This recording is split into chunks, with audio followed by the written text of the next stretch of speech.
So finally guys আমি যাচ্ছিলাম হচ্ছে গাজলে কসমো বাজার নতুন খুলেছে, আর এই কসমো বাজারে কসমো বাজারে গিয়ে কিন্তু আমাকে নিতে হবে একটা ব্যাগ।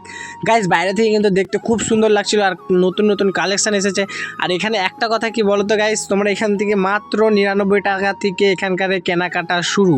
তোমরা কিন্তু সবাই এসে ভিজিট করতে পারো, আর কেমন লাগলো অবশ্যই কিন্তু কমেন্ট বক্সে গিয়ে কমেন্ট করবে। আর গাইস আমার নেওয়ার ছিল একটা ব্যাগ, কেননা আমার কাজে যেতে অসুবিধা হচ্ছিলো, আর এই ব্যাগটাই কিন্তু আমি পছন্দ করেছিলাম। গাইস তোমাদের কেমন লাগছে অবশ্যই কমেন্ট বক্সে গিয়ে কিন্তু কমেন্ট করবে যে ব্যাগটা কেমন লাগছে। আরও ব্যাগ ছিল বাট আমার ওই ব্যাগটাই পছন্দ হয়েছিল। আর হ্যাঁ বন্ধুরা, এখানে কালেকশনগুলো কিন্তু প্রত্যেকটা একদম ওপি কালেকশন ছিল, মানে খুবই ভালো ভালো কালেকশন ছিল, ছোটো বাচ্চা থেকে শুরু করে বড় থেকে শুরু করে সবার, আর প্রত্যেকেরই কালেকশন ভালো। তো দেরি না করে আমি গাইস একটা ব্যাগ নিয়ে নিলাম, আর একটু কসমো বাজারটা ঘুরে নিলাম, তারপরে তো চলে আসলাম কাউন্টারে বিল করতে। আর বিল করা কমপ্লিট শেষে কিন্তু চলে আসলাম কসমো বাজার থেকে বাইরে, আর এসে কিন্তু প্রচণ্ড গরম লাগছিল।